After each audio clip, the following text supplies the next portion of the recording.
ಚಿಂದಿ ಉಡಾಯಿಸೋ ಖಾರ ಬಣ್ಣ ರುಚಿಯನ್ನು ನೀಡುತ್ತದೆ. ಮೆಣಸಿನ ಪುಡಿ ಚಿಂದಿ ಉಡಾಯಿಸೋ ಖಾರ ಬಣ್ಣ ರುಚಿ. ಕೆಲವೇ ಕ್ಷಣಗಳಲ್ಲಿ ಕೇಂದ್ರ ಸಚಿವ ಅಶ್ವಿನಿ ವೈಷ್ಣವ್ ಸುದ್ದಿಗೋಷ್ಠಿಯನ್ನು ನಡೆಸಲಿದ್ದಾರೆ. ಸಂಪುಟ ಸಭೆಯಲ್ಲಿ ತೆಗೆದುಕೊಳ್ಳಲಾಗಿರುವಂತಹ ತೀರ್ಮಾನಗಳ ಬಗ್ಗೆ ಮಾಹಿತಿಯನ್ನು ಹಂಚಿಕೊಳ್ಳಲಿದ್ದಾರೆ ಅಶ್ವಿನಿ ವೈಷ್ಣವ್. ಪ್ರಧಾನಿ ಮೋದಿ ನೇತೃತ್ವದಲ್ಲಿ ನಡೆದಿರುವಂತಹ ಸಭೆಯ ಬಗ್ಗೆ ಮಾಹಿತಿಯನ್ನು ನೀಡ್ತಾರೆ. ಇವತ್ತು ಸಂಪುಟ ಸಭೆಯ ತೀರ್ಮಾನಗಳು ಏನೇನಾಗಿದ್ದಾವೆ ಅನ್ನೋದು, ದೇಶದ ಒಳಿತಿಗಾಗಿ ಅಭಿವೃದ್ಧಿ ವಿಷಯಗಳಿಗೆ ಸಂಬಂಧಪಟ್ಟಂತೆಯೂ ಕೂಡ ಕೆಲವಷ್ಟು ತೀರ್ಮಾನಗಳನ್ನು ತೆಗೆದುಕೊಳ್ಳಲಾಗಿರುತ್ತೆ. ಅದರ ಜೊತೆ ಭಾರತ ಮತ್ತು ಪಾಕಿಸ್ತಾನದ ನಡುವಿನ ಈ ಯುದ್ಧದ ಸಂದರ್ಭದಲ್ಲಿ ಏನೆಲ್ಲ ಭಾರತ ಸರ್ಕಾರ ನಿರ್ಣಯಗಳನ್ನು ತೆಗೆದುಕೊಳ್ಳಲಿಕ್ಕೆ ಸಾಧ್ಯತೆ ಇದೆ ಎನ್ನುವ ಕುರಿತಾಗಿಯೂ ಕೂಡ ಚರ್ಚೆ ನಡೆದಿದೆ. ಅದರಲ್ಲೂ ಪ್ರಮುಖವಾಗಿ ಅತ್ಯಾಧುನಿಕ ಜೆಟ್ ಫೈಟರ್ಗಳನ್ನು S-400 ಶಸ್ತ್ರಾಸ್ತ್ರಗಳನ್ನು ಖರೀದಿ ಮಾಡುವ ವಿಚಾರಕ್ಕೆ ಸಂಬಂಧಪಟ್ಟಂತೆಯೂ ಕೂಡ ಇವತ್ತು ಚರ್ಚೆ ನಡೆಯುವಂಥ ಸಾಧ್ಯತೆಗಳು ಇದ್ವು. ಇದೆಲ್ಲದರ ಕುರಿತಾಗಿ ಸ್ಪಷ್ಟನೆ ಸಿಗಬೇಕಾಗಿದೆ. ಇನ್ನು ಕೆಲವೇ ಕ್ಷಣಗಳಲ್ಲಿ ಕೇಂದ್ರ ಸಚಿವ ಅಶ್ವಿನಿ ವೈಷ್ಣವ್ ಸುದ್ದಿಗೋಷ್ಠಿ ನಡೆಸ್ತಾರೆ. ಆಗ ಕೇಂದ್ರ ಸರ್ಕಾರ ತೆಗೆದುಕೊಂಡಿರುವ ನಿರ್ಧಾರಗಳೆಲ್ಲವೂ ಕೂಡ ಪ್ರಕಟಗೊಳ್ತವೆ.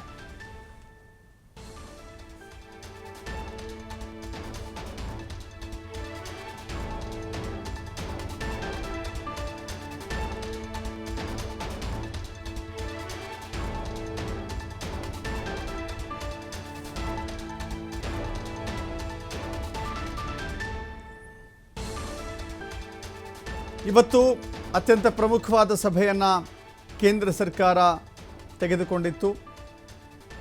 ಈ ಸಭೆಯಲ್ಲಿ ಪ್ರಧಾನಮಂತ್ರಿ ನರೇಂದ್ರ ಮೋದಿ ನೇತೃತ್ವವನ್ನು ವಹಿಸಿಕೊಂಡಿದ್ದರು. ಎಲ್ಲ ಸಚಿವರು ಕೂಡ ಇವತ್ತು ಪ್ರಮುಖ ಹಿರಿಯ ಸಚಿವರು ಭಾಗಿಯಾಗಿದ್ದಾರೆ. ಯುದ್ಧದ ಕಾರ್ಮೋಡ ಇರುವಂಥ ಈ ಸಂದರ್ಭದಲ್ಲಿ ಭಾರತ ಮತ್ತು ಪಾಕಿಸ್ತಾನದ ನಡುವೆ ಕದನ ವಿರಾಮ ಘೋಷಣೆಯಾಗಿದೆ. ಆದರೆ ಉಗ್ರ ಚಟುವಟಿಕೆಗಳಿಗೆ ಮಾತ್ರ ನಿಲ್ತಾ ಇಲ್ಲ. ಅಲ್ಲಲ್ಲಿ ಉಗ್ರರು ಬಾಲ ಬಿಚ್ಚುವಂಥ ಕೆಲಸವನ್ನು ಮಾಡ್ತಾ ಇದ್ದಾರೆ.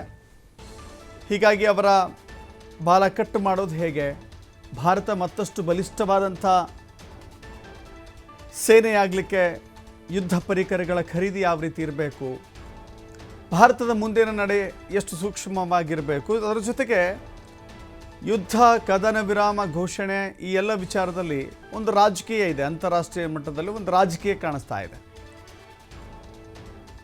ಯಾರೋ ಕ್ರೆಡಿಟ್ ತೆಗೆದುಕೊಳ್ಳಲಿಕ್ಕೆ ಮುಂದಾಗ್ತಾ ಇದ್ದಾರೆ. ಅಮೆರಿಕದ ಜೊತೆ ವ್ಯಾಪಾರ ವಹಿವಾಟಿನ ಕಾರಣಕ್ಕಾಗಿಯೇ ಈ ಕದನ ವಿರಾಮವನ್ನು ಘೋಷಣೆ ಮಾಡಿದ್ದಾರೆ ಎನ್ನುವ ವಿಚಾರ ಚರ್ಚೆಗೆ ಒಳಪಟ್ಟಿದೆ. ಈ ಎಲ್ಲ ವಿಚಾರಗಳು ಕೂಡ ಈ ಸಭೆಯಲ್ಲಿ ಚರ್ಚೆಯಾಗಿರುವ ಸಾಧ್ಯತೆಗಳಿದ್ದಾವೆ.